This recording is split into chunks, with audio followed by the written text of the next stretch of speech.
Hello, friends, and welcome to the Optimized Advisor Podcast, where we focus on optimizing the well-being and best practices of insurance and financial professionals today. On this show, our objective is to help you optimize your life, optimize your profession, and learn from other optimized advisors. I'm your host, Scott Heinila. We hope you enjoy the show.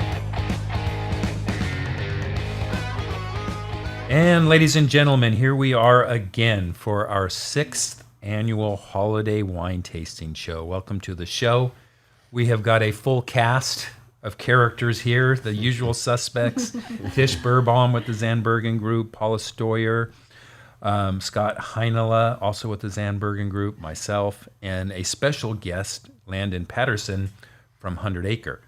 Landon, welcome to the show. Oh, thank you. Thank you. I'm excited. We got thirsty people here. Yes, we are. Just to tell you who I am, so you know I'm here. I'm Landon Patterson. I'm the CEO of 100 Acre Wine up in Napa Valley. We're a collection of high-end boutique wineries, predominantly making wines from Napa Valley. But today we're going to kind of do a sneak peek on a newest project from us from Sonoma Coast with some Pinot Noir. So excited. The Zandbergen Group is first to it for the holidays. That's great. Incredibly exciting. You've got the right audience here. That's it. You got some Pinot fans here. All right, so the format of today will be, we're going to start with the wine, and we'll sequence the wine as one would normally drink, and then we will kind of pair some holiday food ideas, both from mid-November through the end of December. You pick a holiday, and we'll have a wine for your meal. So, Lennon, I know we have one of your wines here to start with. Tell us about it. Cool. So this first bottle is from a guy by the name of Paul Lotto. Paul Lotto we would call him like a garagiste winemaker. He literally is a super small producer. He makes wines barrel by barrel. So this wine is actually only 75 cases produced. Wow. So it's only 3 barrels. It's a type of grape called Tokai Friulano. And Tokai Friulano is a northern Italian wine.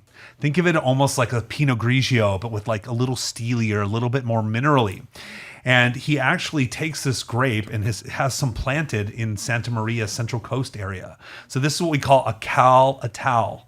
It's a California version of an Italian grape. Wow. And so this is a grape you probably haven't seen before in California, and probably most of you haven't had in Italy.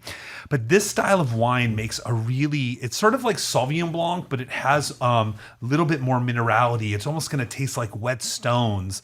And when I do holidays, oftentimes you kind of want to get your palate fired up. People start with champagne, or they start with other things. This wine is going to get that salivation going. You're going to get all the palate fired up. And it's also great when you're tasting a lot of different appetizers, because you'll have rich things, sweet things, salty things. So something like this is really great to get it going. So great. Love it. Sounds like you're going to love it. Yeah. Perfect. Yeah, I wanted to bring some wines that were, certainly from smaller producers. I always love supporting the small businesses. A guy like this doesn't make this wine to make money. Meaning he makes money, don't get me wrong, but this is a passion wine. Yeah. Yes, he makes unbelievable Pinot Noirs, amazing Grenaches, and unbelievable Chardonnays.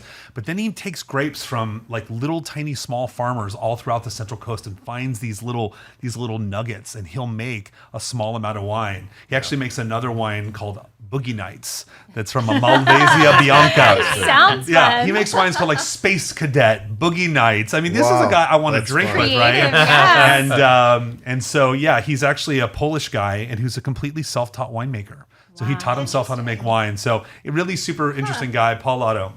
Wow. So have you had a wine like this before? No. Okay. You got to get your verdicts. I like it. You're sort of getting that stoniness, that steeliness. It almost tastes like wet steel and like tastes like wet stone. This is something that's begging for some cheese. Get me some goat cheese. 100%, Get me, people always bring like an spinach artichoke dip. Yeah. It's like artichokes can have a way to make wine taste sort of tinny a little bit. It's a weird pairing. And then you add cheese, there's all this fat. You bring this in and it's like freshening your palate. So that second taste, that third taste continues to be sort of as delicious and as flavorful as the first one. Yes, please. Yeah. I normally don't like white wines, as everybody on the This show is- knows. we This know is that. a theme for me. You every don't single say. year. I know, shocker. But I actually really enjoy the taste of this quite a bit. Wonderful. Yeah, really. Yeah, this is a dry wine. So this isn't like when you think of a fruity wine, this is not as much of a fruity wine. This is a nice like aperitif wine. This is a wine in Italy that they're having for lunch. They're having, as their first taste before, maybe an afternoon wine. I would brunch with this all day long. Yes. Oh yeah, I could see on the porch, New Zealand, Right? just drinking in the summer. I love it. I Just think we enjoying need a glass fruity of apple this. salad with like pecans, maybe Perfect. some dates. Yeah. Oh, there you Good. go. Throw in some goat cheese. You're There good you to go. Yeah, any of that sort of spinach, apple, goat cheese, red onion, dried, those types of things, like a spring, summer style salad is really great. And you still get a lot of that with fall dishes. People will bring like a nice fall dish, pecans, cranberries and things like that. What I also like about this wine is it's not heavy. Yeah. You're going to have a lot of food during the holidays, right? Yeah. And we tend to get wines that tend to get heavier, and it makes you feel fuller. This is a wine that's got a nice light weight. Yeah. So you can have a couple glasses après dinner and just kind of still feel lean and mean before you get into the... So you start like putting the heavy carbs in, Yeah. Yeah. I love it because you're right. It's some cross between Pinot Grigio, Sauv Blanc. Yeah. It's nice, really nice. This is no gr- oak. So this is no no sherry. oak, Yeah. stainless steel. The area this is grown in is called Alto Adige in Italy. So that's up by like the Austrian border. So you're starting to get into more like Germany, colder climates. It doesn't get as warm there, so the grapes don't ripen very much. So that's why this wine has a lower alcohol, a little lower sugar level, those types of things. And so that's an important part of what makes this wine so good. So go ahead, Tish. I was going to say, since there's not very many made, where do we find this wine? So you go to paullautowines.com and Okay. get on his mailing list. Now, this guy makes probably 30 or 40 wines, but he makes a small amount of each one, 50 it. cases, 200 cases. Wow. Everything he makes is good. All right, Like so- even if you'd have, and he has a winemaker case, just get 12 bottles or 6 bottles and he'll send you like a potpourri that's of great. stuff. And enjoy that. That's great for a holiday party idea. Like you Yeah. want to get people together, Yeah. get a mix box or something like that and have fun. So that production is harder to get than 100 Acre. Not yet. Well, it's certainly less expensive. He's on his way. Yeah, this is about a $50, $40 bottle. 100 Okay. Acre, we're getting in that 700 or 1,000 bottle range. I for holidays, I don't give a lot of 100 Acre. Yeah. I've got it on the back bar for my people that really appreciate it, not my friends that are Yeah. going just for. Is that the most expensive wine? Yeah. Let me have 2 glasses. Yeah. Yeah. Hey, the name Tokai, it's ringing a bell from Somm classes. Is that the same grape that originated in, is it Hungary? So Tokai or Tokaji, which they Yeah, call it there, yeah. is a similar grape. Yeah. So it's in a similar family. Okay. Tokai Friuliano so they actually make sweet wines from this. So in a certain area, that's right, it can actually get a mold. what It's it like is. a fungus that concentrates the sugars. And so Hungarian Tokai wines. So Tokai, Tacoi, in Hungary it's Tokaji. So oftentimes you'll have certain grapes that'll have a different name in different places. So it's the same grape, but it'll have its Italian name, its Hungarian name. Shiraz. Syrah. Pinot Grigio, Pinot Gris. Grigio means gray in Italian. Yeah. Gris means gray in French. They're the Yeah. same grape. Yeah. So you get those types of pieces. That's a good pickup, Bart, because not a lot of people know that Tokai. So this wine could be very sweet. Imagine how dry this wine is, Yeah. and another place that Tokai is going to make a dry wine, a sweet wine. Wow. Yeah. Interesting. Out there. What's it say the alcohol? Yeah, I went to check because you said it was like 13.5, so it's on the higher. Yeah, Well, for medium plus. for California wine, that's Yes, probably on the yeah, lower low side, side. now. But yeah, normally in Italy, that wine would probably be in like a 12% range. Yeah. So it's a little bit riper, but still Yeah. kind of a fresher style. Or the all wine. day. Yeah, yeah. We like an all day drinker, don't we? We're gonna make sure we get Tish the 12.5 version. Yeah, for sure. We'll get you one of those. So you said some fall salads. I like it. I said artichoke dips and things Yeah. like that. Is there anything else anybody can think of that what like they like when they could get going? Maybe like you're having oysters, or you do some like shrimp, something like a seafood, early crab, something like that. Totally crab, all the above. We will do some fresh crackers with the duck pate. Nice. And then a little bit of the peach jelly. Oh, yeah. Peach jam with a nice white wine like this. It would taste really, really good to me. Pate wouldn't be too heavy for that. Pate is a little bit hard. Pate is very fatty. It's very fatty, so it's going to coat your palate.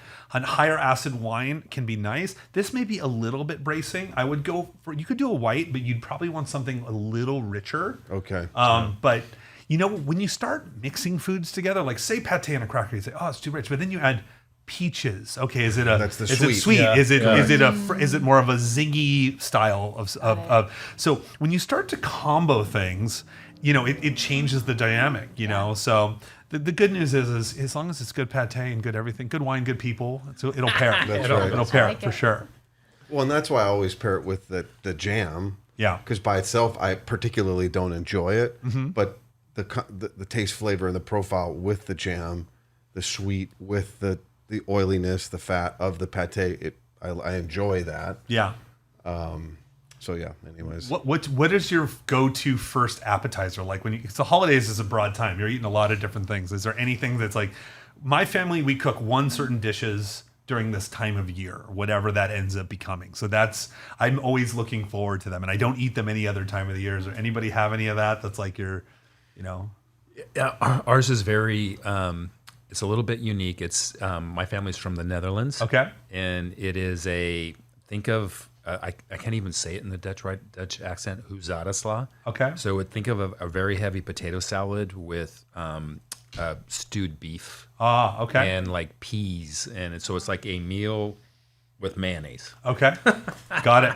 And it's actually delicious. It's once a year we have it. Speaking of Netherlands and also that whole Scandinavia area, they eat a lot of sardines, smoked fish, dried fish. This is something that goes nice with like a smoked fish. Yeah. You know what I mean? Because also times too, like it'll be like a herring, and oftentimes there's like a mayonnaise or some sort of a creamy type of a sauce. Yeah. This is something that can kind of cut a little bit of the oiliness of a sardine or a smoked fish and kind of freshen the palate up.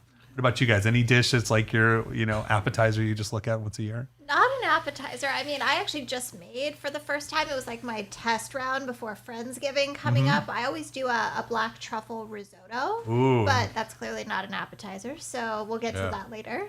But you're Italian, right? I am, yes. So Sicilian. having a lot of like calamari, frutti di mare, things like that, those types of dishes, kind of coming back to here with food in that regard, yeah. Good idea. I would say I'm traditional, like just cheese or a baked cheese and then some type of garnish What with your it. cool jelly? That jalapeno So jelly. yeah, similar. So we'll just do a bunch of like cheeses and crackers, and then we'll have jellies to pair with it. Get your baked Usually brie, white, your cracker, a couple jams. Exactly. Now we're And we're then we'll do, feeling like, the the food. We shrimp, had we'll do to the get that salmon. sense memory going Yeah. here for sure. yeah. Awesome. You big guy. Well, we'll do my mother-in-law does an incredible baked brie, but then she puts cranberry sauce over it for the holidays. Yeah. And she melts it in the oven. It's like just golden brown on the Yeah. top. It's Sounds so, heavenly. Yeah. and you dip that with the wine. Oh, Pinot Noir. It's so good. Yeah. That is so They're good. great. Remember our Yes. earlier show, 90-10? 80-15? That's right. There's our 15 right there. Oh, Lord. That's exactly right. All right. Where are we going next, Landon? Okay, so it looks like so I brought a collection of wines, kind of things that I enjoy, and then you have an interesting collection of wines from Copper Cane, which is the Wagner family, the sons' wine. So that's Belglas, Quilt, a couple different wines from their piece. So this next wine here, if you want to pour, Tish, just take the bottle, pass it around. So I don't know this one. I mean, this is I know the producer Quilt. So this is from the Wagner family from Copper Cane. This is the Quilt is their Napa Valley wine for Cabernet, generally speaking. But this is a Fumé Blanc. So Fumé Blanc, you've probably heard that term before. Fumé Blanc is Sauvignon Blanc. So Sauvignon Blanc, the Mondavis, and in the 60s and 70s, called their wine Fumé Blanc to make it more of a French style, because that's what they call it in the French area, Fumé. And so this is a Sauvignon Blanc, but when they call it Fumé, they're trying to tell you they're making a more of a French style of wine. If it just says Sauvignon Blanc, they're saying, well, maybe it could be New Zealand, maybe it could be California. Yeah. But when they do that, they do that, they're basically telling you that's something they're trying to do. Very What's the interesting. French style? Why is that unique? So I'm doing a seminar next week on wine, and I try to tell people how to know something about wine without ever tasting it. Okay. Looking at a bottle, and I can tell 3 or 4 things about a bottle of wine merely just looking at the label. The first thing I always look at is the alcohol. Okay. The higher the alcohol of the wine, the fuller body the wine is going to be. Now, if you're looking among Pinot Grigios and you have 3 Pinot Grigios, the one that has the higher alcohol will be generally a fuller body wine. Same with a Cabernet or a Pinot Noir. If you're looking for a fresh Pinot, look at the back and go towards one that's going to be a lower alcohol. The second thing is look at the geography. If an area is close to the sea, it's going to be a cooler area. So it's going to be lower temperature. The wines will tend to be lighter and fresher. So if you're in Santa Barbara, you're near the sea, right? It's going to be fresher. Well, if you start making your way inland, what happens? It gets warmer. The grapes get riper, more sugar, more alcohol. So the wines are going to tend to be fuller body. So those are 2 things you can tell really quickly. Look at the geography. The French style in Loire, which is the area where Sauvignon Blanc is really famous, it's in the center of France. It's cold. It's already raining, wet. So the grapes don't tend to get very ripe. So they tend to be a higher acid, more steely. Also, the type of soil kind of is a chalkier style soil. And so they're sort of saying we'll make an homage to that style of wine. Oh, Thank you. That was really helpful. There you go. That was, that's fine. You learned something right there. That was it. Oh, 100%. Of years of knowing Bart, I went from going to the grocery store and asking whoever works there, which probably knew maybe something or nothing about wine, to help me pick, or points, or looking on Google like, hey, what's the best rated? But I have now I feel like over the years, improved my palate and been able to pick up little pieces along the way, which is great. Yeah, you've really upgraded your wine taste for sure. So this style of wine, this is Joseph Wagner, Charlie Wagner's son. This is a pretty high acid style of Sauvignon Blanc. This is not like New Zealand style, which can be acidic, but it has like a tropical fruit. This is like very steely also. It's actually interesting. I almost would have poured this wine before that. The Paula. This is lighter than I expected. Yeah. Oh, really? Because Copper Cane wines tend to be, they tend to make wines that are, embracing the California style of a little more fruit, a little more opulence, embracing that climate. But this is interesting. That's also 13.5% alcohol too. Yeah. But you can tell the body of this wine. Like if I was to bring 3 Sauvignon Blancs, I could just tell by the alcohol generally that this one would be the lighter one. Mm-hmm. Yeah. So this is sort of similar. A lot of the same dishes we were talking about before. I would also say about this wine, this is important this is also Fumé Blanc Reserve. So this is saying to them that this may be like a higher tier wine for them, or the Reserve series where, the word reserve can, that Kendall Jackson calls their $10 Chardonnay Vintners Reserve. So I don't know what the non-reserve portion is. I don't know where just the Vintners one is. But generally speaking, when a winery says reserve, they're like reserving certain barrels. Got it. But yeah, like I said, this is definitely a very fresh wine. It's definitely more of a gooseberry, kind of like a Little lychee. Yeah, little lychee. Yeah. Why is it so strong when you first take a sip and then it gets really mellow afterwards? What is that? Well, there's a lot of things. I would say something this wine has a pretty interesting, relatively complex nose, and then it has a kind of a more abbreviated finish. It's not like a style that's heavier where you're going to keep tasting this wine. This is like a nice,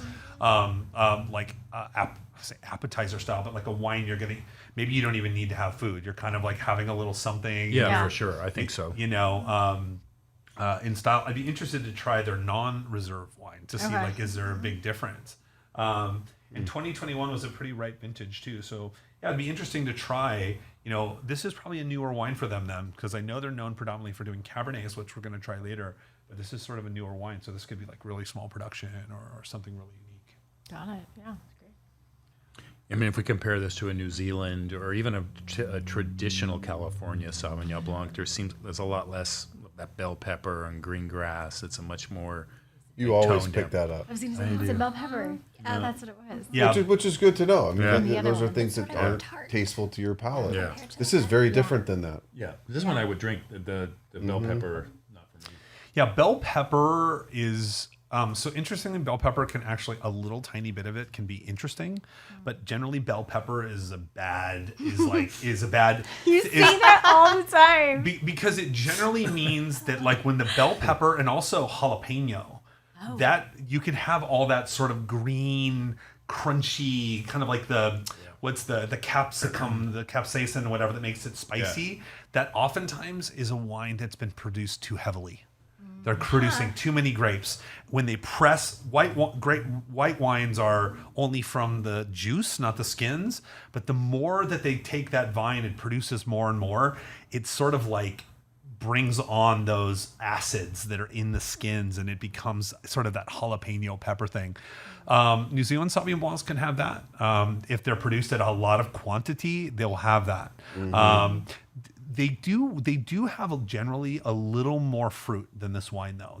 And it can be a little bit of a sweeter style, even like a candied citrus. It's citrus, but it has a little bit of a sweet tart, like a sweet tart candy sort of flavor to it. It's sure. funny you mentioned tart. I just said that to Tish. I said this wine tastes so tart to me compared to the first wine. This wine is tart. I would. This is definitely a wine that's for a particular drinker. Yes. Like, being in the wine profession, it's so funny. A lot of wine people, they'll smell a wine and I'll smell it and it'll smell horrendous. Yeah. And then I'll try it and it'll taste horrendous. And all the sommeliers are like, oh my God, you have to try this. It smells just like horse manure. I'm like, is this good? Is that a good thing? They're like, yeah, I've never had this. Really? So there tends to be in wine, people tend to find like the outlier. They want this weird, and I like that a little bit, but I never pretend I like it just because the crowd is into it. I'm like, not for me. You can have this one. I'll have this one. Yeah. You really like this? You take this one home. So, but yeah, definitely. I would have probably, if you would have asked me before I put them in the order that I thought was appropriate, because I thought Napa Valley would have been a little higher alcohol. But looking at the alcohol should have let me know this would be a leaner style of California Chardonnay. Got it. Or a Sauvignon Blanc, pardon me. Yeah. All right. And you would pair this with same as. Yeah, I mean, it's a lot of the same things. I would be cautious on having anything too rich with this. I think if you have something too rich, this wine will become very brief. I would go oysters, something a lot of salinity, something, if you're having crab, you're having seafood, kind of having it like a fresh seafood type of dish. Yeah. Maybe like a frito misto, maybe if you were going to go fried, but like, calamaris, octopuses, those clams, like in a more fresh shellfish sort of style, I think would be strong for this type of wine. Yeah, I agree. Makes sense. So this is the wine you're having while you're making your other wine, and you're having you're tasting your sauce, and you're doing a couple things. What about fruit? If you were to pair this with some fruit, like on a summer day, right?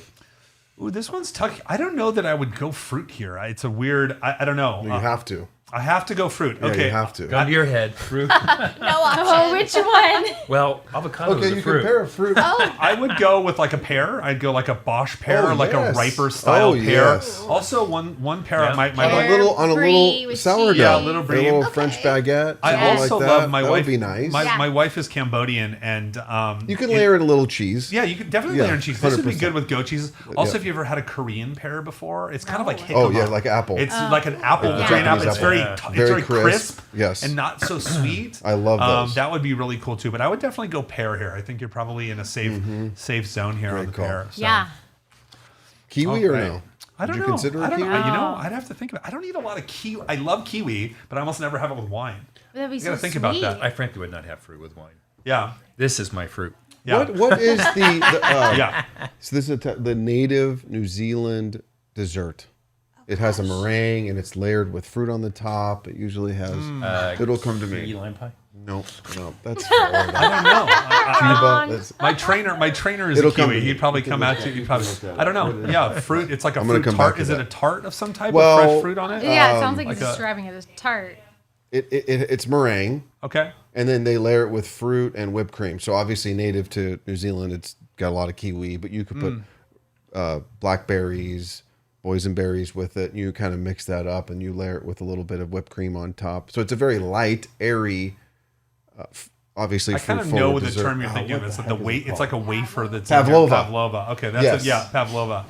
From the See, because of from the outfield, because they of got the egg pavlova. with the whipped cream. Good job, D. Yeah. I would in a summer day, I would have that with this would be very nice. I think This is very much a daytime wine. This is a lunch. very wine, much so to You know me. what I mean? So, all right, we've had our white wines. That's our breakfast wines, right? 8 a.m. Now it's 8:30. What do we drink from 8:30 to 9? Let's do it. Rosé, and then you move on All from there. day. Well, it is Thanksgiving Day, right? Today, You start this this is we're working through the timeline. Yes, Of all that's true. that. That's true. Now this is another relatively new wine from them, so cool. It's really cool, and it actually looks like a really good price wine. I love that it's Pinot based. I love Pinot rosés. What was the cost on the last too. one? It didn't say. No, it doesn't say. That's a no, great it says. question. Let me see. It does not say. I don't have that. I'm one. guessing it's going to be in the $40 to $50 range. Okay. Don't quote me on that, but I'm going 40 to 50. Oh, this is a great Napa Valley color. Straight away, great This color. color It is Great. pretty. Good color. Yeah. Color is extremely important Wow. with rosé, and we'll talk about it.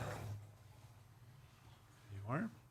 So I don't know I love- why, but I would just pick it because I think it's pretty. So Let's go with brunch. So Joseph Wagner, who's the winemaker and part of the, one of the things they've done well. They've been in wine business. His grandfather, Charlie Wagner Sr., Chuck Wagner Sr., was a prune farmer in Napa Valley. So he was a straight up, overalls, boots, and a tractor guy. And they grew grapes in the Napa Valley in the 60s and 70s. But it was kind of a side hustle, right? The prune business was, a lot of people don't realize this about Napa Valley. Grapes have only become a predominant agricultural product there really since the 50s or 60s. It was cattle ranching, it was almonds, it was all the things that you'd find in the Central Coast and Temecula. And then because there was no money in American wine. You know what I'm saying? Until the Mondavis came around, until the Gallos got quite serious about it. Oftentimes they were Italian immigrants or German. The Wagners were German. The Gallos are Italian. The Mondavis are Italian. So they generally came to America and were farmers of something else. Wow. And then they brought the grapes of their region. Yeah. Actually, before Prohibition, the largest grapes that were planted in Napa were Gewürztraminer, Riesling, Sangiovese, so German grapes and Italian grapes. They didn't become French grapes until the 40s, 50s, and late 60s. This is called, I want to say it's Huile de Perdue. It's sort of like we, like O-U-I-S-O-E-I-E. O-E-I-L, Huile de Perdue. I don't know what that means exactly. What does it say? Translate that, D? Give her your thing. Type that in. And where do we get this one? This is a similar. So this is another wine from the same producers of Quilt. So it's Belglas. Belglas, yeah. Okay. And where would Probably I get a online Belglas? online for sure. And I've never seen a Belglas rosé in normal channels. So one of the places, if you're listening local, which I just highly recommend for buying wine, there's two places I highly recommend. Number one, High Times, Of course. Oh, wine yeah. in Costa Mesa. Yeah. If they don't have it, you don't want it. You know what I mean? It's just kind of like That's a you great may line. be on a bad that's run. true. Another great place is the Pavilions in Newport Coast. yeah, So yes. Peter, that's probably, I mean, for a grocery store, if you just put the name High Times on the front, it would have as good of a wine with maybe not as many choices, but a very, very deep cellar there. So those are two great places to find stuff. Also, the pavilion's right next to Hannah's. Hannah's, yes. Which is great, by Yeah, the way. And they do yeah. a lot of really, really good wine dinners for those locally listening. Pavilions has invested very heavily. So Pavilions, people don't know, it's part of Vaughn's and Albertsons, Yeah. same company, but Yeah. Pavilions is their high tier group. And there was a guy by the name of Phil Markert, who's their VP of alcohol.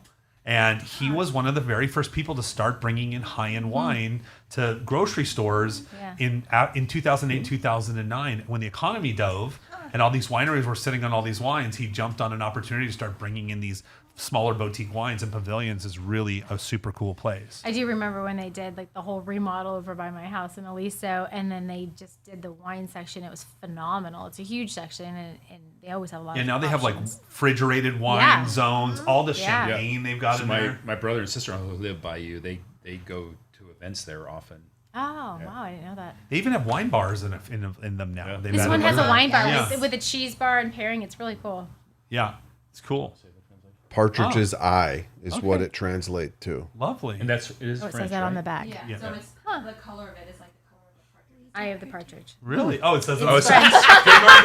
Good marketing. Whoever's in the marketing department here is really good. When in doubt, read the label. Dishes are due diligence research. There's also a partridge on the Right, label. right. I mean, That's great marketing. I may know some things about wine, but I'm obviously not a genius because so this is a pretty bone dry rosé. So I like it. Sonoma Coast, Which I always appreciate. Excellent. I Yeah. always ask, what on the menu? What if I'm gonna have rosé? Can you tell me what the driest rosé is that you have? let's Yeah, look at I'm the the same. alcohol on this. Is this in the 13, And most times 13.5? it's French. Can't see it. This could be on the very bottom or it could be on the front. Also, sometimes they move it. So this is in the Sonoma Coast, right? So this is straight up the coast, just like Newport Coast, right? But much cooler. Now you're right by the sea, so they're Yeah. getting. Want to guess? This is really good. I'm still gonna go 14%. 13.3. 33, so low. Okay, I was actually thinking low, but knowing they tend to make riper style wines, this is a low alcohol rosé for California. Yeah, it is. A lot of California rosés because of the warmth of the area. So let's use a good example like Dow. Okay, Dow's in a lot of places. Yeah. One of Yeah. the number one selling rosés Yeah. in California is Dow Rosé.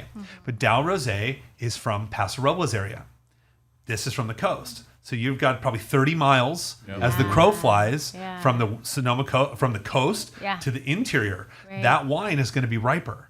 The fruit is going to get more. So that wine is not going to be as dry as this. It's going to be fruitier, right? This has a very pale color. This has got fruit to it, but it's also got some nice minerality to it as well. Let's contrast this to your point with Provence. Okay. So a French. So the French wines, I mean, look, if you want the best rosés in the world, it's definitely in France, in Provence, and that's basically where Languedoc, the southern section of France by the sea. So Marseille, Nice, Aix-en-Provence, these areas, they basically grow. All the rosés are red grapes. So this is a Pinot Noir grape. In that area, they don't grow Pinot Noir. They grow Grenache. They grow Mourvedre. They grow Cinsault. They do grow some Syrah as well. And then they will tend to make a wine that is the soils are very stony there. Even though it's a cooler area, the wines are being very much affected by the mineral, the chalkiness, the slatiness. Not so much slates, but like chalky style stones out there. Their wines will be in the 13% range. Also, they're probably picking that wine in like August. Middle of August, late August. This one's probably being picked a little bit more towards September, right? It's middle September. So, but similar. This has a similar color. It has a little bit more of the aromatics. Pinot Noir is a lighter style wine, so generally with Cinsault, Grenache, you'll get a little bit more of a spicy note to the wines in a good way. Like it keeps it kind of like a little rangy. I think those wines are a little longer than this wine, meaning like it'll have a longer finish in the wine. What do you think? So do you drink much rosé, I do. Paula? Okay. I really like it. I like something that's dry. I don't like sweet wines, so I actually really like this. This and the first wine we had for me are. Wow, I Paula, know this it's is- huge. this is I'm turning a corner. This is a big day. I know. I'm actually considering purchasing some of that for Thanksgiving, thanks to you. Of course. Awesome. What about you, Tish? I'm going to say I agree. I'm going to probably, knowing me, these are going to be the two that I like, and I'll probably stop and I'll continue, but that would be my favorite. I typically like a white, and I like it dry, so this is, it's definitely. Knowing her, these would be the two that disappear at the end of the Right. day. when she If goes we home. are already saying anything now. Normally the tasting notes on a wine are like Yeah. written by a marketing person, but this one's actually not wrong. It's got like a watermelon, like a not so sweet watermelon, like a watermelon gazpacho Yeah, I would say for kind of sure. feel, Yeah. rose petal, orange blossom. There's a little bit of a white flower kind of note in this particular wine. I see the flower. So probably for this wine, what they're doing, which is the French way, is they're picking these grapes only for rosé. Meaning you want to pick a rosé grape a little less ripe because you want it to be dry. A lot of California ones are sweeter because they let it ripen, and then they squeeze a little bit of the rosé out of, and then they make a red wine. So literally, you can squeeze. You'll take red and Pinot, and then you'll allow, it's called Saunier, to bleed, and they'll bleed some of the juice off of the Pinot Noir, and that's rosé. So some people make it from like riper grapes, and they Yeah. bleed off a little bit, and Wow. that becomes their rosé. So a lot of wineries make rosé; they just drink it themselves. As they're Sanyang, they're I love it. yeah, they're sense. by Sanyang, by taking the juice out a little Yeah. bit, say 10%. Yeah. Now the grapes have a higher concentration of skin. So they'll get a little bit more power. They'll get a little bit more concentration. There's a lot of ways to make rosé. Some people just add red wine and white wine together.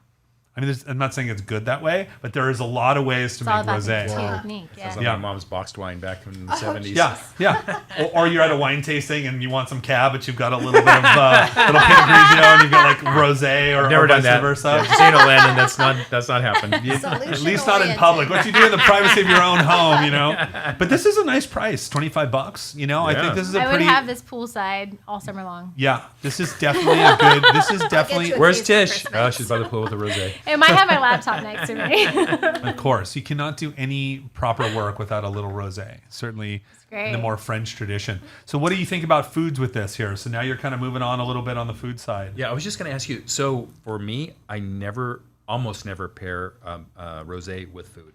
It'll just be like It's like an my aperitif all wine. day. It's my before, Yeah. and or if I'm taking a break in between. Yeah. I mean, I would have this with a salad, but I prefer just having it and then moving on to, it's what I drink while I'm trying to decide what I'm going to drink later in the night. Yeah, I mean, I definitely think certainly the first sets of wines that we've got are more après type wines. They're Yeah. more like aperitif style wines where you don't necessarily need food. I like, if you are going to go food, you'd actually be surprised. Pardon me? Is it chicken? Chicken, sure, you can do chicken. These wines actually tend to go really well with grilled meats, believe it or not. If you're going to do like a lunch type situation, Yeah. a little bit of the char on the outside of a meat. I've done it with carne asada. I've done it with where it's like a spice, like if it has a spicy marinade in Okay. that charry grill. Yeah. I would definitely do something like this with like ahi. If you were doing like a poke, like a tuna style poke, something not too spicy. This is definitely sushi. You can definitely go with sashimi type things with this. I think are good as you're sort of moving into that place. I could definitely see this with like at the beginning of an omakase menu, right? You've had some sake, and now you're starting to move to some fish with a little more fat content, Yeah. like a salmon sashimi, a toro, which are more like a tuna belly. So as you're getting a little bit of more fat in the fish, Yeah. this kind of drier, a little bit more body in the rosé is going to kind of cut that wasabi also. So I would definitely kind of go in a like a raw or crudo style seafood here. I know that's what you're cooking for your holiday. You're doing only- I'm sitting here Well, thinking Paula, that is maybe. for me because Yeah. I've been pescatarian for over 20 years now, so I would be that person who would do Yeah. something like that. Yeah, rosé is definitely it goes great with fish, but I tend to go on either like raw or sear. More cooked fish, you're going to kind of start to get a different textures Yeah. and a little bit more char. But like I would go more of that fresh sort of style here for sure. I would totally Makes do sense. a grilled chicken salad. Yeah, 100%. That would I be- mean, look, this is a wine that you're going to be able to go. Believe it or not, rosés are extremely versatile. People tend to drink them just for Yeah. cocktail. Yeah. Probably 95% of it's drunk for cocktail. Yeah. But it's actually the two most versatile wines on the planet are champagne and rosé. So if you're thinking about what to have with food, I'm gonna like be fine. I don't know, rosé and champagne are the way. Those are my, Is the my third default. Riesling? Riesling for sure. I would say probably Riesling is, if you're asking like people that really love wine, Yeah. Riesling is definitely. You know what? It's funny if you invite me back next year, I'll bring some Rieslings because Riesling is a very is a misunderstood grape. You think Completely. Riesling, you think you think sweet. Sweet, yeah. You think Yes. Johannesburg Riesling, which is like your Right. grandma's wine. Right. It can be completely bone dry. It can be off dry. It can be semi-sweet. 6 ratings, right? From It can be a super broad spectrum. And actually, I could get you to love Riesling. There's no question. You know what would be a great show is to do all 6 Rieslings. Yeah, for sure. Yeah. That could absolutely be done. Yeah. And Yeah. Riesling is something. What I like about Riesling is good German Rieslings are only 9% alcohol, so you can have a couple extra glasses of wine. It's really the all-day wine. You know, Maybe I should take that show and we should make that happen. yeah, there are bone dry Rieslings you can have that are 9-10% alcohol, so that's like Wow. 25 to 30% less alcohol. So you can have 2 glasses. There's a wine I drink all summer called Finca Nova, and it's a Vinho Verde from Portugal, and it's only 9% alcohol. Wow. So I can drink the whole bottle, and I'm like, it's only half a bottle. This is a full bottle. So it's just all about balancing my alcohol and my quantity. I'm trying to get the most. They're like, honey, no dirty looks. This is good. Yeah, I was like, it's half off. This is like light beer. You know what I mean? So cool. All right, we got through our kind of light wines, right? Now we're getting into the meal. We're 3 in and 4 to go. Okay. All right. Wow. I would do a spinach salad with strawberries, pecans, See? That sounds good. balsamic. Yeah. That would be really good with this, I think. Yeah. Have you ever had like a A mild cheese. Yeah. I think we said balsamic. Like if you ever had like a bruschetta that had like mint, goat cheese, strawberries, and like a drizzle of balsamic. Yeah. So that good. would be really strong there for sure. Yeah, I like that. I love your call with the sashimi and the soup, like in lieu of the default sake. Right. Yeah. Let's have some of this would be next time. great. Yeah. I Okay, so agree. it's a glass switch. We're switching from white to red. And Let's go with this one. So, Okay. all right. So this is Ladies, you go first. This one. this is our world premiere. Or actually, we did our world premiere on Saturday, but this is our podcast premiere for our new wine. So, 100 Acre Wine is known predominantly for Cabernet. That's what pays the bills. The owner of the winery is also the winemaker, a gentleman by the name of Jason Woodbridge. Similar to the first winemaker, Paul Lotto, he's completely self-taught. I mean, that would be like starting a 3-star Michelin restaurant and you just taught yourself to cook. It's a very rare thing to be. He learned It's a to do this talent. before the internet. Right, Yeah. so this was like buying, Wine for Dummies and Jancis Robinson's Wine Encyclopedia and all those types of things. So this is our new project called Summer Dreams, and this is a wine from also the Sonoma Coast. So the first Pinot Noir our rosé was from the Sonoma Coast. This is from the Sonoma Coast as well. This wine itself. So each one of the wines within Summer Dream has its own name. So we call them like a fanciful name or proprietary name. This one is called Twilight. And we call it Twilight because it's from a vineyard very, very north in the Sonoma Coast, and it's very high elevation. So it's like 1,400 to 1,800 foot elevation. So you get this beautiful like twilights and sunsets and really interesting pieces from here. This wine is generally quite a cool area. It actually tends to make wines that are a little bit fresher than this, but because this wine has more elevation, So good. Also, we've gone up in price like 4 to 5 times. So now we're cooking with that. That's what my wife. She's like, this feels like 150. I'm like, okay, so you're getting close. You're getting close. So this is about That's 130 bottles. So now we're moving our way up the mountain here. This is only for the family you love and friends. It is a pretty bottle. Thank you. Yes, you pay for it's that a bottle. beautiful That bottle. glass Yeah. isn't free. It's a French bottle. I have to say, this wine label is gorgeous. I'm an know. artwork I lover, would buy it and alone it is just for the label. absolutely beautiful. Well, and Absolutely I beautiful. really do That's next appreciate level. the names. The stars Summer and stripes, Dreams. few and far between. Summer Dreams. I really appreciate it, the creativity. I'm sure there's Yeah. significant story that goes behind putting that in, and I would what say they stand for. I would say for us, we name our wines really interesting things like Golden Hour, Twilight, Fortunate Sun, a new wine we have coming out called The Sun Also Rises. For us, we try to think of wine. We're not scientists, we're artists. So everything for us is about emotion. It's about, we want you, yes, we can talk cerebrally about wine, but really all we care is how does this make you feel? Yeah. So when we set the tone and we give you a certain name or we say something, it kind of makes you think of something. Yeah. The label is a painting by an artist by the name of Alexandra Becker Black. And she's a watercolor painter. And this is sort of like a self-portrait of herself. And she's catching a raindrop on her tongue. That's amazing. So it's this idea of like, when would you catch that in spring, right? Well, she's dreaming of summer. So it's about emotion. It's a beautiful woman. It's also it's about the excitement of summer. I mean, we were so lucky. We live in the Southern California. Summer is awesome for us. Yeah. You live in Houston, Texas. Summer isn't great. It's 90 degrees, 100% humidity, hurricanes, and Dallas right here. Dallas. So Significantly different than Houston, by the way. bad weather in Just the so summer we're too, but clear. not as bad as Houston. But that same idea of like this idea that the California summer is like people's dreams. You know, the Beach Boys, the whole evocative of Venice Beach. We actually make a wine called Venice Beach, our Sauvignon Blanc, and it's an idea of like the evocative of what's great about California and the freedom of summer. So this Pinot Noir is now, you're going to notice, this is a denser style wine now. It's fresh. It's got a lot of beautiful lilacs and rose petals and purple flower. I would call it rhubarb. I'd call it raspberry, strawberry compote, sort of those red berry fruits. There's some really nice tea components to this, like a little bit of like a tea leaf sort of note, but it's got really nice mid palate. One of the classic pairings for Thanksgiving is Pinot Noir, right? Yeah. Poultry, turkey, duck, chicken, Pinot Noir tend to go extremely well with that. I love French Pinot Noirs as well, but they tend to be on the lighter side. And I think we'll talk Thanksgiving for a moment. You're going to have candied yams, mashed potatoes, stuffing. You're going to have a lot of butter, a lot of salt. Right. So oftentimes those sort of more subtle style Pinot Noirs start to just get, sucked out to sea from all that fat. Totally. Yeah. Like you're a big Pinot guy. When I saw you on Saturday at the event, you were kind of like, I offered you some Cabernets. You're like, I've had those. So I've had Cabernet. Let's go to the Pinot Noirs. And I appreciate that. Yeah. What are you looking for in a Pinot Noir? Full body. So this has my number right here. Perfect. Yeah.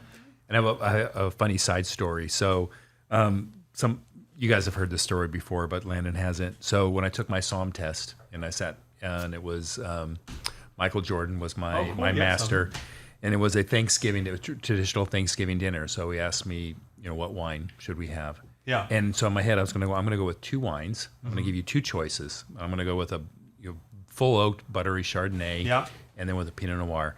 So I started with the Chardonnays, and he goes, you only get one. So I didn't get to finish after that. Oh. So while I passed the test, his big note was, you should have gone Pinot Noir. Yeah, right. Yeah.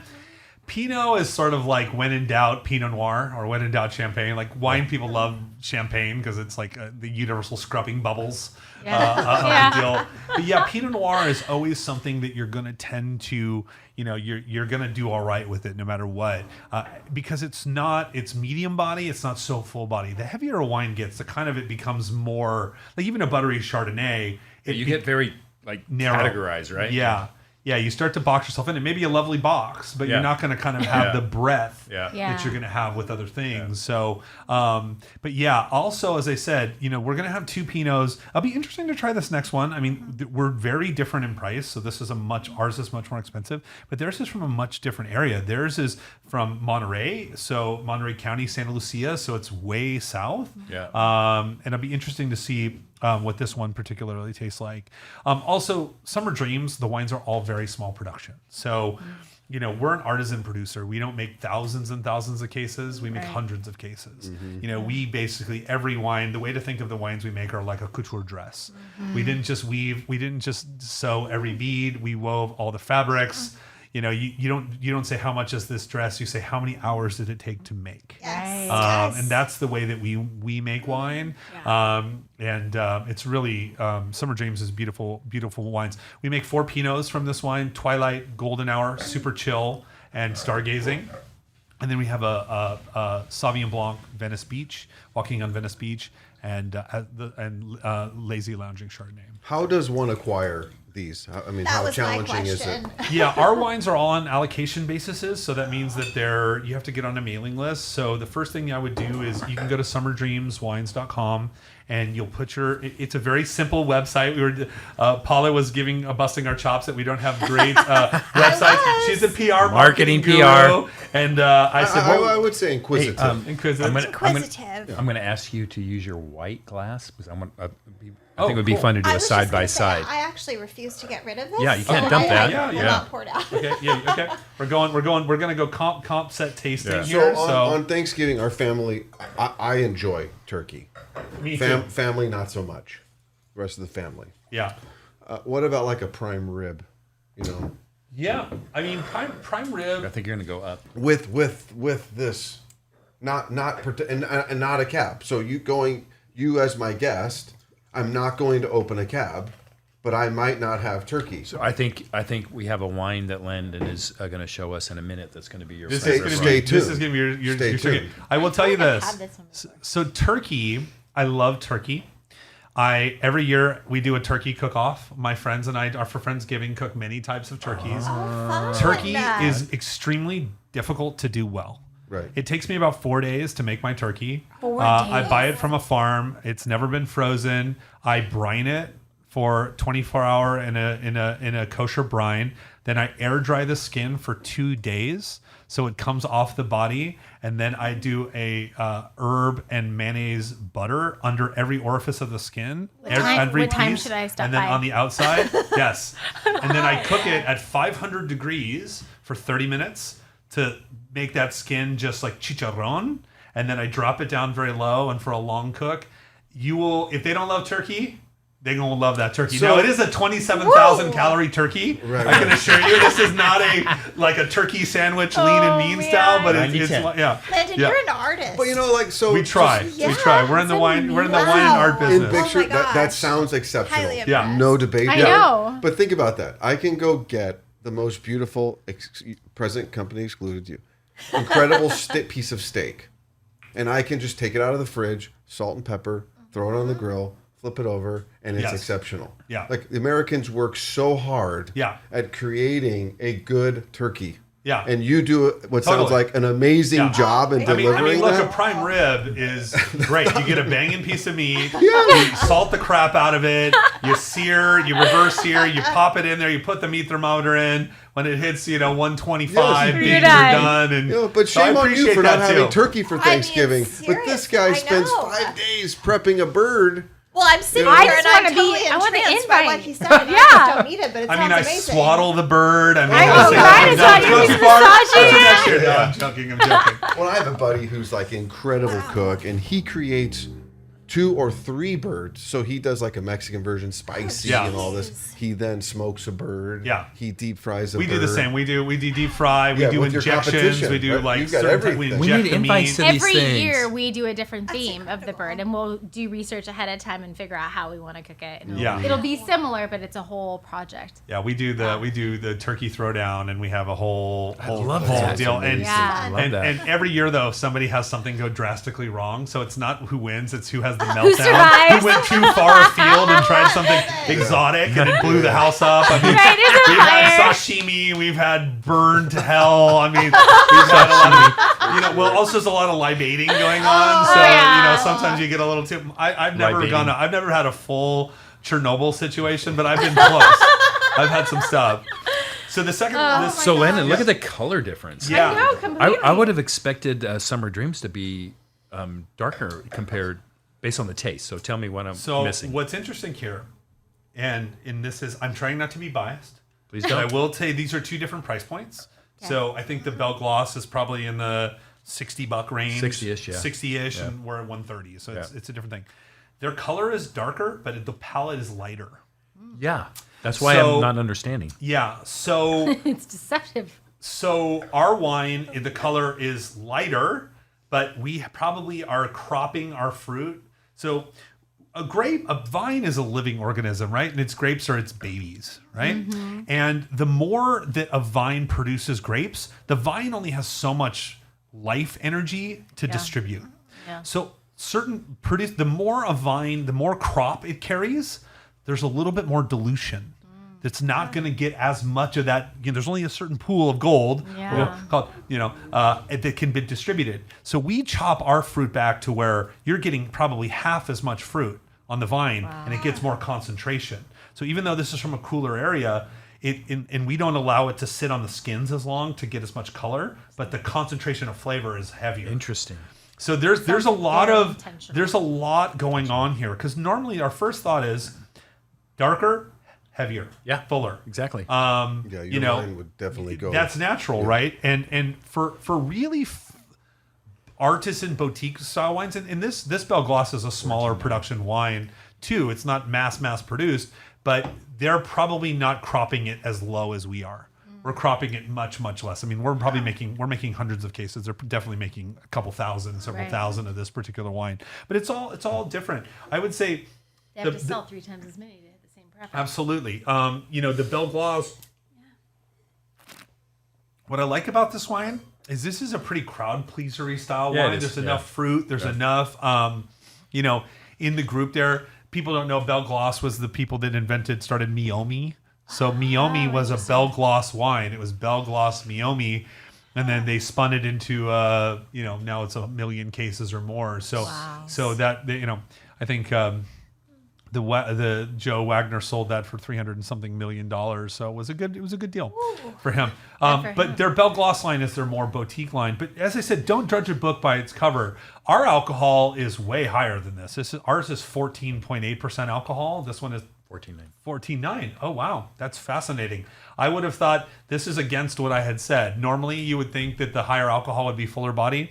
I think this is a pure case, though, of just the amount of production, the amount of area. Also, this is a winemaking decision. The color of the wine comes from the skins. So they may allow the grapes to sit on the skins for longer, and that imparts certain flavor profiles in the wine. Well, I think part of that is also psychological in the sense that, like, if I'm a regular native Pinot Noir fan, then I may tend to have something that has more of this color content and profile. Yeah. William Sellium. Yeah, for sure. Great example. Things like that. Whereas if I drink Merlot and Cab, then I'm going to drink a Pinot Noir, my psychological nature would lend me to say I would prefer this. Yeah. Whether right or wrong, I'm just saying that's my mind connection. Yeah. And I don't know if that's the case, but certainly that's where I would think. Yeah. These are also, price is a big difference. I mean, it's like going to, Totally BMW exactly. and you get, your 3 Series, your 5 Series, your 6 or 7. As you start going up in price, it should have a little bit more features. I need the butt warmers now. I need the X and Y. And so all those 100%. types of things. We all have friends who are never going to spend $130 on a bottle of wine, and they're missing out. But their price point is something like this, and that's all fine and good. Right. Well, find the best one. It's still a great wine. They're both very good wines. It's all relative. Someone may say, if you're my mom, she said, I'll have 2 bottles of that as opposed to one of yours. But she always laughs at me. She goes, so you're in the wine business, We grew up on tuna casserole and meatloaf. We didn't grow up on fancy wine, so she still thinks I'm an alien. Both very good. both very, at the end of the day, both excellent. But using automotive industry as an example, a 3 Series, wonderful vehicle. Yeah. A 7 Series, wonderful vehicle. Let's be honest. Price aside, we'd all be driving a 7 Series. Of course. Yeah. I'll just leave it at that. Yeah, for sure. enough. This is why you've got to invest your money with the Bart and his crew to make sure that you can afford that car and have money for later. You want some summer dreams. Yeah, summer dreams. Yeah, you want to be having that house on the Sonoma coast, drinking the wine, and it's your third house because Sign me up. that's now we're. I hate to bring it all the way back, but this is what it's about. So, okay, I'm excited for this next wine. All right. Can we move on to the next wine? Let's do it. So, the Wine Spectator every year, dump your wines out, guys, if you want to. I am not dumping. You're not out, dumping. Okay. Summer Dreams. Summer Yeah, Dreams. I He's in the game. He's liking his wines. That's a good Can sign. you make sure you're allowed to take the rosé, the Lalato? Scott and I are taking Summer Dreams. Let's just be clear. They're calling dibs. I'm going to talk to Landon afterwards. They've called I need some dibs. summer They've dreams. called dibs. We're gonna have a little Rochambeau. showdown. So not a shameless plug, but a shameless plug nonetheless. Summer Dreams does have a wine called Stargazing, and it's $75 a bottle. And that's a blend of different wines from the appellation that's extremely high quality as well. So that's our sort of version of a little more of a value for what we do. That's sort of like the least expensive we think we can do at a certain quality. Where can they get that wine? Summer Dreams? Yes. So you can get it at summerdreamswines.com. Okay. You'll go in and put your name in there. There'll be a referred by box, and you put my name in there and put in a note that you got it on this, that you heard about it from this podcast, and we'll get you the front of the line. Does that move us up a little bit? Absolutely. Membership has its privileges. Yeah, summer dreams is going to become my permanent dreams. Yes. Yes, exactly. I mean, the label winter says it all. Year-round dreams. I mean, the 3 of us have actually the 4 of us have a very similar wine We do. palate. I think we've just moved up a notch. Okay, so this is my wine that you're probably never going to have gone to your Thanksgiving and had this wine, or for Christmas, because you may not know this wine. This is a wine that's out of the box. This is a Châteauneuf du Pape, and Châteauneuf du Pape means the Chateau of the Pope. So this is a region in France in the Rhone Valley. So it's sort of in the eastern central area of the Rhone Valley. This is an area that's known for Grenache and Syrah. Chateauneuf-du Papes are able to be many grapes. There's actually up to 13 different grapes that can go into this particular wine. So it's, sommeliers always do this, like, oh, name the 13 grapes. And it's, it's Picpoul, Sanso, Mourvèdre, Grenache, Syrah, Grenache Blanc, Viognier. 6. Yeah, I can get to like 9 and then I start to fade. And so this is an area in the southern area of the Rhone. This is the area if you want to get the most bang for your buck from wine, and this is a great place to get wine.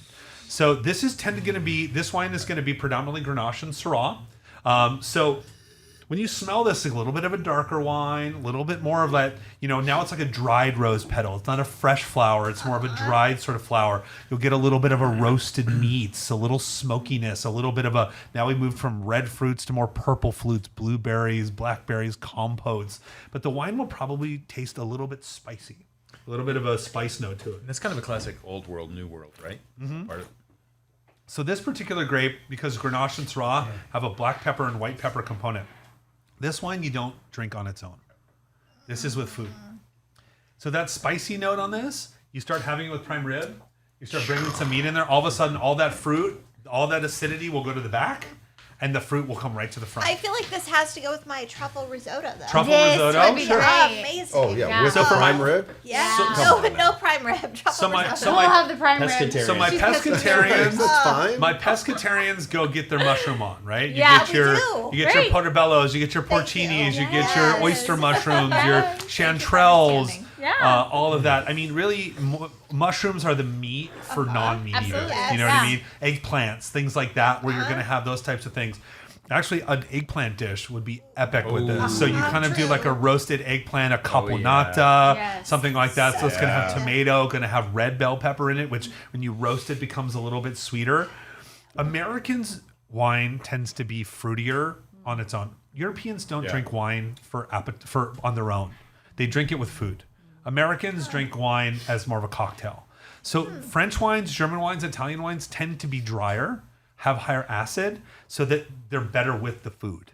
Yeah. The fruitier a wine is, the more difficult it is to pair food with it. So this wine was actually on the Wine Spectator. That's this when they was drink pastis. pastis. Before they eat food. They drink Lillet. They drink all these aperitifs. Campari, Aperol. Those are aperitifs. Mm-hmm. They drink those because they have the lower alcohol. They actually have digestive herbs in them to help so aperitif great. to kind of help you with digestion. So this particular wine is amazing with.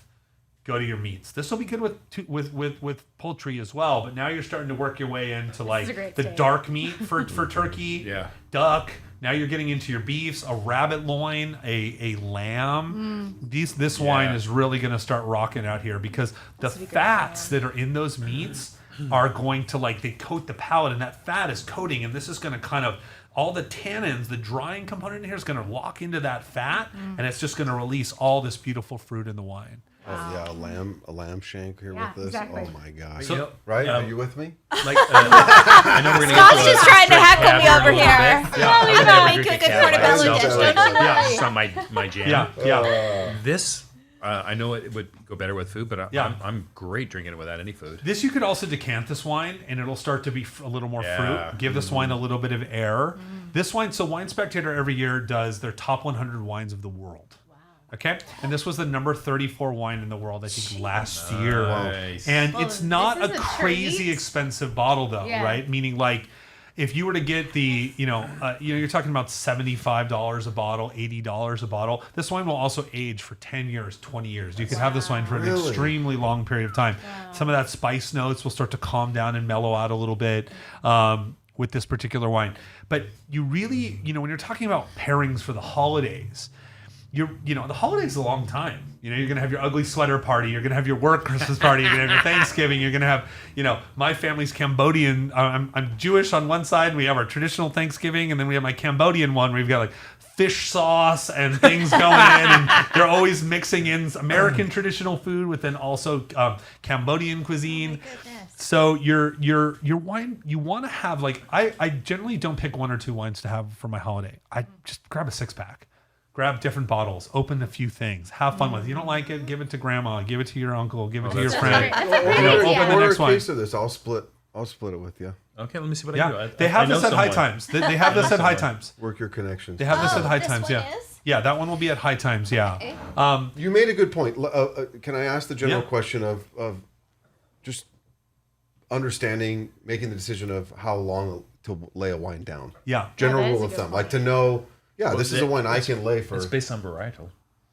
It's based on varietal. It's based on vintage. It's based on region. There's a lot of things. What I would generally say, only less than 1% of all wines that are produced are meant to age.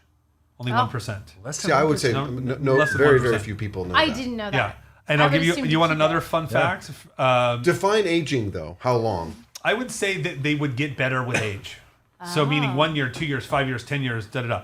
As you go beyond 5 years, as you go beyond 10 years, that 1% goes to 0.5%, 0.1%.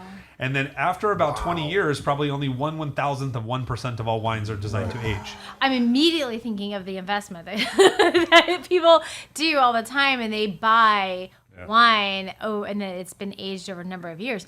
Less than 1%. Less than one. If you're talking about investment grade wines, you're talking 1/10 of 1%. Wow. Maybe less for investment grade wines. Right. I get asked all the time. Different. You need to start drinking a lot more. Yeah. of I was just wine. going to say, have I so was much just wine going in to the say, cellar. Start your wine cellar. we We're can all gonna help come you. over. We can help I the mean, let's situation. not I'm not gonna make it. Sure. I work we with need a to group. rotate. I work with a Remember group. 90s I work with a wine. group in Denmark that has over $2 billion in wine, and Wow. only it's for investment. They The owners need have help. never seen the wine. They'll never touch the wine. They'll never consume the wine. It's purely for trading.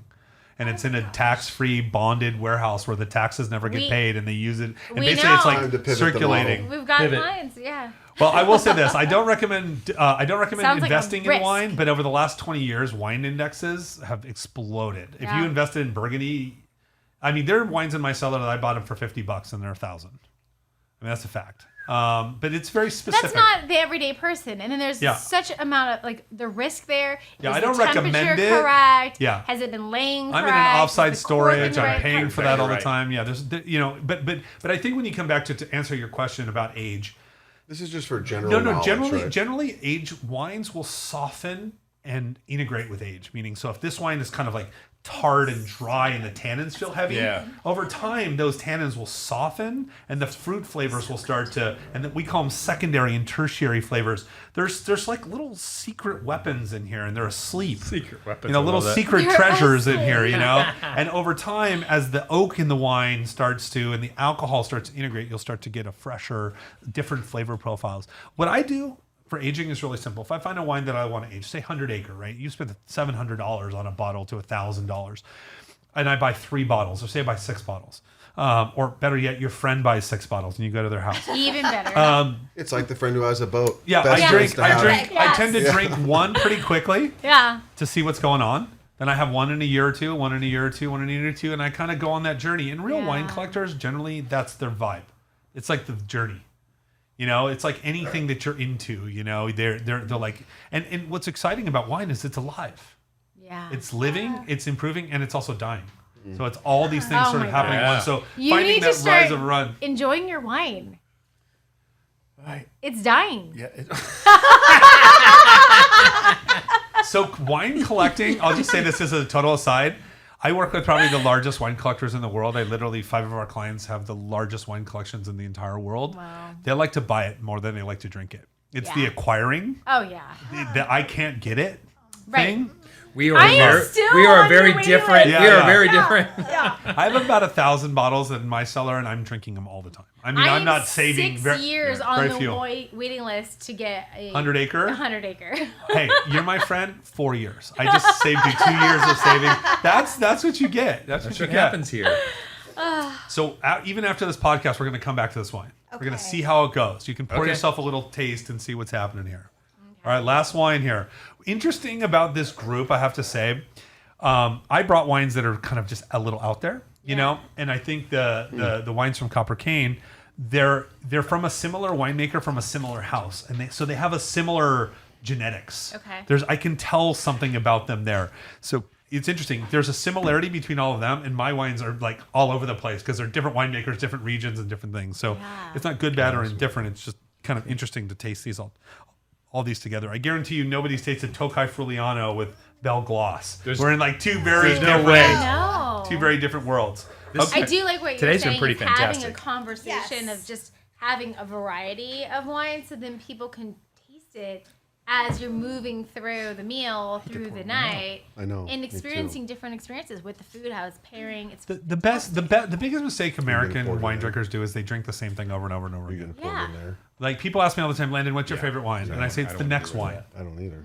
The next wine's my favorite wine. So what I recommend for the holidays is you go to High Times and you go ask for Dan Williams, who's the American wine buyer. You ask for Gary Faust, who's the French wine buyer. You ask for, she's going to kill me. Peggy, she's the Italian and Spanish wine buyer. And you say, hey, I'm going to spend $150. Yeah. Give me 12 bottles of wine. Oh, that's Yeah. great. I want to spend $200. Trust me, they will not steer you wrong. And oftentimes they know where the treasures are. The wines that you've heard of, you're Yeah. paying a little bit of a premium right. because you've heard like the branding premium. Yeah. You know, we hire somebody like Paula. She Right. don't work for free, That's so you got to right. put this in there, and it's like all the costs are in their marketing. She works for wine. Don't. Yes, don't, of don't course. say. Okay, of course. Well, perfect. But I will just say, and I am not biased. I do not work for Hundred Acre. I am just here enjoying. But I have to say, after hearing you talk about Yeah. summer It dreams comes Right there. alive. and looking at the bottle and tasting it from a marketing It's worth every perspective, penny. not only is it worth every penny, but it is a full experience. Yeah. Like this to me Yes. is not. I'm not having wine. I'm having an experience. And Yeah. as a marketing person Yeah. who works with higher end brands, that's what I appreciate. So our coming back just a total aside about you were making fun of us in a happy way about us having no Instagrams and marketing. Summer Dreams Wines at Instagram does have one.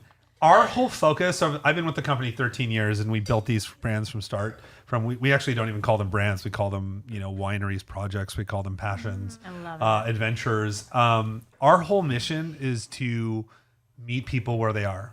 I travel just this week. I did 5 wine events for charity. I did 5 trade lunches, and I probably saw 25 accounts. It is the hard way. But when I'm talking about my wine, you'll never forget the wines. And when you're tasting the wines, you're going to remember that. We're in the emotional experience business. We're not in the impressions business. Yeah. We do have somebody who helps us with that now. And I just hired this gentleman named Raleigh Wright. He's amazing at what he does. It was good. But Raleigh's really good. But he's from that sales marketing SEO thing. And I go, Raleigh, remember, we are in the art business, not in the wine business. And he's learning that too. And we have to also learn from him. And so it's what now look, if we made 1 million cases, we would be in the SEO business. We'd be in a couponing business. Right. We're not in that But Tish, business. it's kind of the same for us. Yeah. We're not like in that SEO high boutique- volume boutique, business. We're yeah. boutique and Yeah. same I thing. do have a number of questions. One, Yeah. from a business Yeah, perspective. please. Don't invest in wineries if you want to be making money one day. It's No, bad There's business. a Right. joke Yeah, about yeah. that. Yeah. No, I get that. Yeah. But use another. So, the winemaker that invests in, we're just going to make a really good cab Yeah. in throwing out a really, really good Chardonnay. We're Sure. going to put all of our effort, energy, our Yeah. revenue model is based on all of that, as compared to Paula, who's I'm going to do a lot of different wines in very small batch. Yeah. What's Paul is a friend of mine. I love him. He is a guy who's doing it for the love of the game. Yeah, he you just- know, he's so? a It's more of a passion. No, it's his whole And life. I It's get the that. only job he's got. But I think he's got like 6 people that work for him, and to make all that wine, there's no economies of scale for him at all. and that's what When I'm I saying. advise him every day, I go, let's get a little economy of scale. I'll help you out a little bit. Let's make 6 barrels. You know what I mean? Right. Part of it also is he's only working with vineyards that are like little tiny pockets. Like grapes are not endless. They are the best grapes are rare. It's a big part of it. So it isn't like 100 acre, make more. No, there's only this small plot of land It's that's finite. blessed by God, and we get what we get. You know, we Right. get what we get. great. With to come back to what you were saying about, look, our business, in Paul's business and many other people's business, is really like, if you want to make wine that's like gonna last forever, like the idea of it, you have to not be thinking about the money. Right. It's the same way with Enzo Ferrari. He's popular today. He was losing his ass, for years and years and years as he was developing this. You see, who's the guy? not McLaren, the American guy who does the speed stuff. It was Ford versus Ferrari. The movie. God, it's Ford versus Ferrari. Oh God, it's anyway. It's not Roush. It's anyway. This was a guy that was doing high performance vehicles. Well, they're making these $1 million cars and only got one. Yeah. So it's like there's no economies of scale of that project. Shelby. Carroll Shelby. Yeah. Carroll Shelby had my favorite line of all time. It's just a perfect line that will sum up it. My father-in-law would be very upset. So when Carroll Shelby released his first Cobra, and they had this beautiful car. This Shelby Cobra was one of the most sexy cars made, and it has a little tiny rear view mirror. It's literally on the dash, and the rear view is only this big. And the writer comes up to him and he says, Carroll, this is a beautiful car. I love this thing, but why has it got such a small rear view mirror?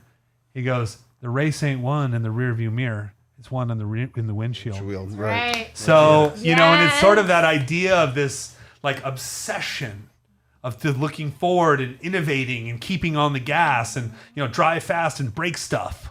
You know what I mean? That sort of attitude. And I think that with people like Jason Woodbridge, who makes our wines, and our owner, Paul, other people, they are entrepreneurs, but they're artists. Yeah.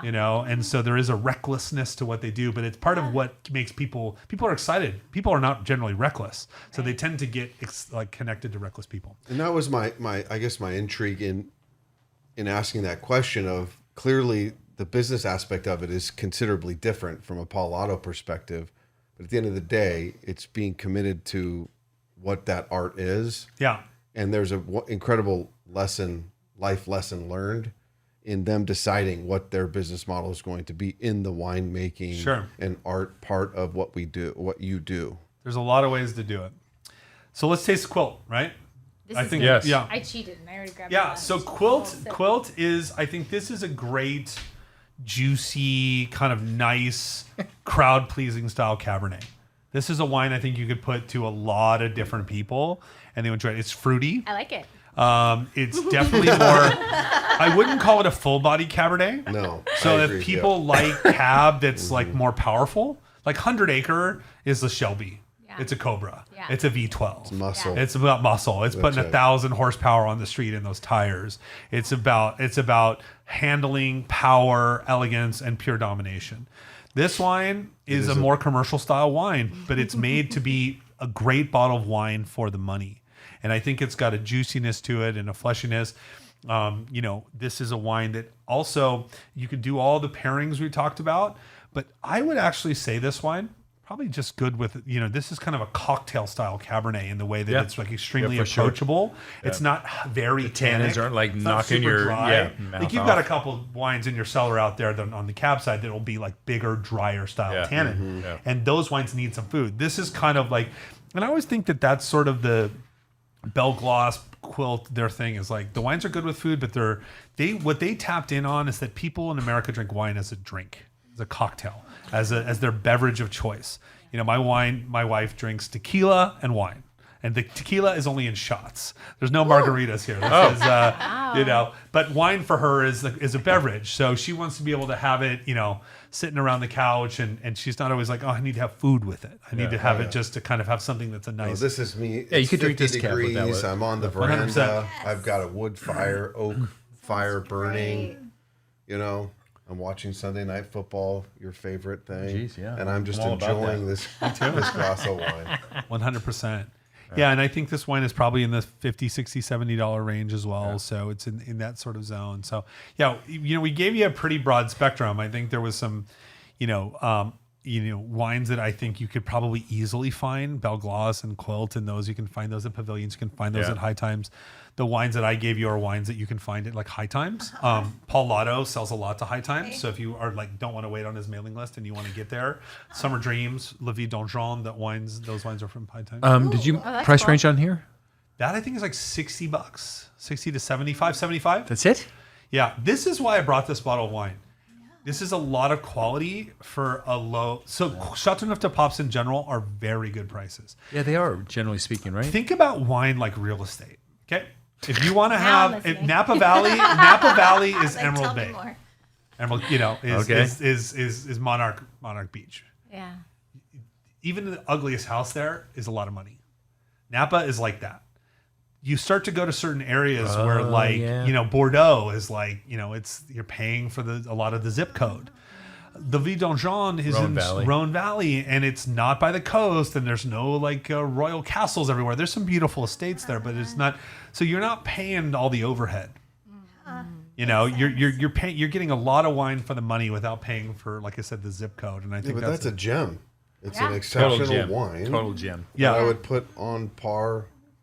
I mean, not with the 100 Acre cab. Yeah, but for separate. sure. But like on any other, just They make an entry level wine in the area called Côte de Rhône. That just means the wines of the Rhone, the hills of the Rhone Valley, and it's a blend. Those wines will be $10, $15, $20. Wow. They'll be better than any California wine under $20, guaranteed. So Len, we're kind of waiting. We know that you have 100 acres somewhere in your pocket. Like Oh, yeah, for I know. comparison I know. purposes. I'm so can you- sorry. I wouldn't want to blow you out here. Then you'll never be able to do this podcast again. This will be the last Do you want to one ask because you'll about peak. screw top versus? Like Oh, let's top? ask about that. Just Yeah. So general cab was purposes. great, right? We we just discussed screw top versus normal cork. Yeah. There's a image around that. Yeah, Your I mean, thoughts? I would say this: a screw cap is actually a. So, contrary to popular belief, the screw cap is actually a safer way to close the wine. Meaning, like, corks fail far more than the screw top. The screw top stays forever. The one thing is the cork is porous, and so it allows air to get in and out. So the wine doesn't age the same way. That is completely sealed. Normally, though, when people have a screw top, they're telling you what? Drink me soon. Yeah. Drink now. But Drink that's okay. easy, That's and that's fine. 99% of the wines out there. 99%. We do cork for our wines, part of the ageability, but we're an experiential thing, so is not the same as the wine key and the this and the that. But I will tell you, it's a perfectly acceptable closure for wines that. Because like in New Zealand or Australia, I would argue their percentage of screw top is going to be more than 99% is my. Yeah, I mean, in New Zealand, it's probably 99%. I mean, it's that many. Even the red wines are in that particular piece. But as wines get more expensive, they tend to go back to cork because there's a sort of romance there. Also, the price of a cork 20 years ago was about 20 cents. We spend about $2.25 for a cork today. Cork? Per cork. Our corks, because for 100 Acre, our corks have a $100 million insurance policy. If you get a corked wine, they will pay. Like, we don't allow corked wine. Wine is perfect. We only make art, so there's no. Is it true second that art. Portugal is the highest producer of Right. cork? Yeah, Portugal makes like 70% of all the cork in the world. Wow. Yeah. So anyway, it's an interesting journey. I would say I never turn away from a screw cap wine, but I think it is telling you something that, like, this is a drink now wine. That's fair. Yeah. So can I ask a personal question? Of course. This is Wow. completely Wow, self-serving. I'm a Scorpio. I like candlelight walks on the beach. No. I'm not asking you a question. Oh, okay. This is selfish, self-serving. Okay. I'm looking for some 100 Acre insight here. Okay, perfect. So I invested in a vertical of 6, 2013, Okay. few and far between. Okay. I've drank 2. Okay. What do I do from here? What was the vintage you said? 13. So that I that's- acquired in 16. It's probably one of the greatest vintages in Napa Valley history. I'm going to see you this Nope. weekend. That wine. Sorry, having- sir. That Wait, wine, what? Just crash. I'm coming Wait, to That crash. wine was a 100-point wine, so it was a perfect wine. Get out. Why have you No, been hiding you this cannot from have me? any. Why have you been hiding this from me? The I'm talking to my friend here. when that wine was released, See your way out. that was probably released. That wine was probably released at maybe $400 a bottle, maybe $300. We charge $1,000 to $1,200 That's right. I per paid bottle now. $4.25. Yeah. So that wine is I in massive invested in demand. 6. You could put that on wine searcher down, sell it for $1,000 a bottle easily, and have many. I'll buy takers. dinner. I'll So buy how? dinner. But honestly, like consumer person, how do they actually do? You just You don't know. What do you mean? How to so drink like, them or to sell them? No. So if I wanted to gonna do that, I drink could it. put them on that site. Yeah. There's no regulations around how I've stored it. Yeah, or it is No, a buyer that's- beware. It's that's a the buyer beware problem. It is. situation. Yeah. Oh. Yeah. Yep. Most of those sites. That's good to know. Yeah. And there are many of them, and many of them are very reputable. But there's always a buyer beware thing. Yeah. You know what I mean? Trust me. Like Benchmark Wine Group, BWG is a great one up in Northern California. They have a great reselling opportunity. They do their best to inspect the wines, but there's no way they're expecting. Look. How do you know the temperature? How do you know it wasn't taken out? You had a cellar, and it's been in the cellar for 20 years. Did you have a flood? Did you have a brownout? Did you have a heat wave? Did you have a fire? Right. Yeah, people, that happens. So the provenance of a wine is extremely important. It's why that's why if you want to buy wine from us, you pay the most expensive because the provenance is perfect. Because you know. I think the best solution for Scott is when I come visit him this weekend. With those remaining bottles, he needs to do a check. He's got to do a quality check. And he's got to serve as good friend. Yeah, that bottle of Few and Far Between 23 is probably among the finest bottles of wine we ever made.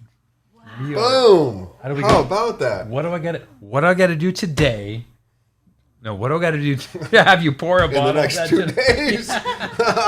And that wine might be knocking on the door. 2013, right? So you're going to be in Dallas? That wine's at 10 years old right now, and it's just starting to get down. That wine will age for 50, 60, 70, 80 years. We're shut down. You'll be dead before that wine's dead. I have an incredible box the 1%. of mac and cheese ready to go for you. Chop some prime rib and mix it in to add some protein. We're bringing that bottle.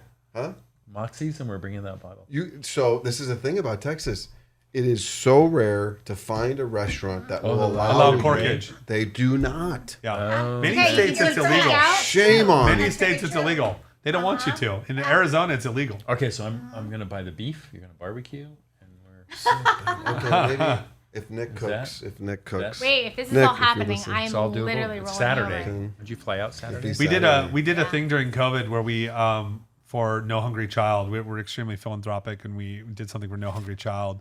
And we offered up an opportunity to have a dinner, hang out with a tasting with Jason, it's 2 weekends, a 2-night stay, and a weekend for another dinner for 12. And you got to try all 22 perfect 100-point scores. Wait, hold on. How do I get in on this? Man, I went for the bargain price of $225,000, and we sold 2 of them. $125,000. They sold 2. That's how you would do it. We had another buyer that came in. We sold 2. That is beyond my budget. That's incredible. But you know what? It is beyond a lot of people's budget. But I'll tell you this: that collector had got an experience that Charles Koch couldn't get. That's a bucket. That's a bucket list. That was a mind blower, and he got to bring 11 friends. Yeah, I should have been. All you need is 11 friends. They kick in 20, 30K each, and Yeah. you do it up. Yeah, I like it.